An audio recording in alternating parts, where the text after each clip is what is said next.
Hello, Cherie Hansen here. I would just like to thank the nearly 72,000 people who have subscribed to my blog at cheriehansen.com. I would invite you to come and join them, and also my YouTube video, which this will be posted. If you could come on and subscribe to that, that would be super cool. I'm writing to you about Tarana Burke and the metoo movement. What a joy it was to attend the UBC Connect speaker series last night. The 800 seats in the Kelowna Community Theatre were full. The audience was surprising. Usually when I attend a speaker series put on by UBC, it is people in my cohort, the older, upper middle class alumni of the university that show up. As I scanned the crowd, I saw many men, and surprisingly for Kelowna, many darker-skinned people. Once when an architect came to a workshop here, which I attended, he said, "Are you people all related?" He was remarking on the fact that Caucasian, well-heeled, and beige-wearing people were everywhere. They were ubiquitous in the Kelowna landscape. But not last night. The university is bringing in diversity and making Kelowna more a reflection of a new social reality. I was surprised and I was impressed. When the Me Too movement broke into its fervored, powerful presence and moved through the population, I was fascinated.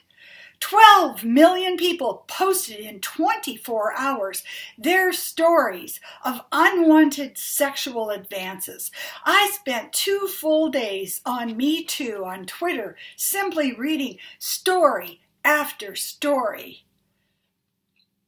The scoutmaster molested boys, the gymnastic coach was raping girls, the youth pastor was grooming and molesting both sexes, the trusted uncle continued the abuse for years, the brother who violently broke his sister's back while raping her were reported at this time in these 24 hours.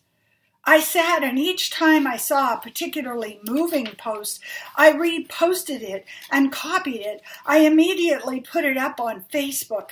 Finally, after 69 years of living with the secret of brutality and internalized shame, I saw others who were breaking out of their prisons.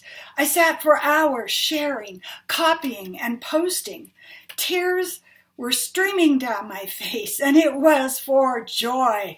It was for the immense relief that finally, people were beginning to release the locked-in shame. As person after person posted, I watched as they said to one another, "I saw you speak the truth, and it gave me courage." What the Me Too movement did for me was to continue to fuel my desire to speak out. Tarana said something brilliant during her presentation. She said, "We have no language for this. We say, that is not what sexual abuse survivor will look like." I felt my chest expand in excitement and recognition. Yes, that is it. As I sat crying at my desk in elementary school, not one authority figure or teacher knew that this is what sexual abuse looks like. As I sat sitting outside the principal's office for pulling out a girl's hair, the principal had no idea that this is what sexual abuse as a prisoner of your parents looks like. As I made my way through school with good grades, earning the top art student award, and moved on to 3 more university degrees, no one knew that this is what sexual abuse survivorship looks like. They have no language for it because they have denied it. They have no way of recognizing it because they have kept their faces turned away. No one was there to protect me, and I thought it was because I did not deserve protection. It was because I was somehow guilty of something.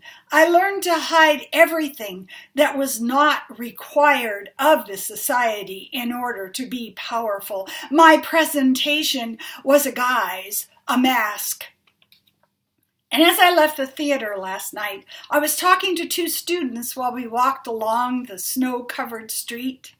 I said that the teacher in Kelowna that had been tried for sexual abuse had also been found to be watching child porn. I mentioned that we as a society are ready to see sexual abuse in only a very limited, filtered way. Why was his use of the child porn industry buried in the news media? I asked the girls. One answered, well, because we don't want to sensationalize it.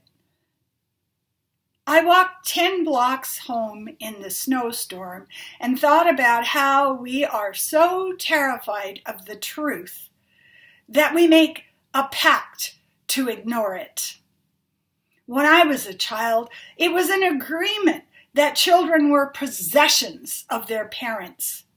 Today we are beginning to wake up to rape and sexual abuse, but we still refuse to look at the children. We cannot believe that children are purchased as objects to be filmed and then discarded. It is a profitable business in today's world. It is the time to see all of it. It is no longer an era when we turn our faces away if we don't like the truth. We don't like what we are seeing. How else can we stop it if we don't have language for it? How else can we stop allowing brutality if we are only interested in protecting our own protected version of reality? We need to stop denying and start believing people when they tell us their truth. It is when we are all willing to open our eyes that the legislation can be authored, that the heartless can be jailed, and the children can be kept safe. We are getting there, but we cannot be afraid to feel. It is where empathy begins. Thank you.